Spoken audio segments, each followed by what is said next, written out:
Hi friends, Telangana రాష్ట్ర రైతులందరికీ అదిరిపే శుభవార్త. రైతు భరోసా డబ్బులు ఎప్పుడు ఇస్తున్నారు, మరి ఎన్ని ఎకరాల వరకు ఇస్తున్నారు, మరి ఏ లింక్స్ చేసుకోవాలి, కొంతమందికి రద్దు అవుతున్నాయి, మరి ఎందుకు రద్దు అవుతున్నాయి, అలాగే పిఎం కిసాన్ 17 విడత డబ్బులు ఎప్పుడు వస్తున్నాయి, అలాగే రుణమాఫీ డబ్బులు ఎప్పుడు వస్తున్నాయి తెలుసుకున్న ముందు లైక్ చేయండి, షేర్ చేయండి, సబ్స్క్రైబ్ చేయండి, పక్కన bell icon all symbol button కట్టస్మల్ ఒకటి నేను వేసే లేటెస్ట్ అప్డేట్స్ వీడియోస్ మీ ముందుకైతే వస్తాయి. లేట్ చేయకుండా వీడియోలకు అయితే వెళ్ళే ముందు ఒక లైక్ అయితే చేయండి.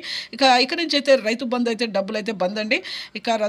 బంద్ చేశారు. రైతు భరోసా డబ్బులు అయితే ఎకరానికి 7,500 చొప్పున 5 ఎకరాల వరకు ప్రస్తుతానికి అయితే ఇవ్వడం జరుగుతుంది. మీకు రైతులకు కూడా నిర్ణయం అయితే ఎన్ని ఎకరాల వరకు ఇవ్వాలనేసి నిర్ణయం అయితే వదిలేశారు మన సీఎం రేవంత్ రెడ్డి గారు. ప్రతి ఒక్కరైతే మీరైతే ఎన్ని ఎకరాల్లో నిర్ణయం అయితే చేసుకోండి, ఎంపీసీ లింక్ చేసుకోండి, ఈకేవైసీ చేసుకోండి, phone number Aadhaar card link చేసుకోవాలి, అలాగే వేలుముద్ర వేసుకుంటే ఈకేవైసీ, అలాగే ఎంపీసీ లింక్ అంటే phone number Aadhaar card link చేసుకోవడం. రుణమాఫీ అలాగే రైతు భరోసా డబ్బులకు రద్దు ఎందుకు అవుతున్నాయి అంటే చాలామంది పంట పొలాలు సాగు చేయకపోవడం వల్ల రద్దు అవుతున్నాయి. అలాగే ప్రతి ఒక్కరు కూడా ఇక రుణమాఫీ డబ్బు రాళ్ళు రప్పలు గుట్టలు ఉంచకండి. ఇక నుంచి మరి డబ్బులు అయితే రావు, లేకపోతే బ్యాంకులో అయితే పడేయండి. అలాగే ఎంపీసీ లింక్ చేసుకోండి. అలాగే రుణమాఫీ డబ్బులు 2 లక్షల వరకు అయితే మాఫీ అవుతున్నాయి. ఇక ఒక్కొక్క విడత చొప్పున 3 విడతలుగా అయితే చేస్తారు. ఒక విడత చొప్పున 60,000 విడతలుగా అయితే చేస్తారు. 17 విడత డబ్బులు ఇక పిఎం కిసాన్ 2,000 రూపాయలు వస్తాయి. Thanks for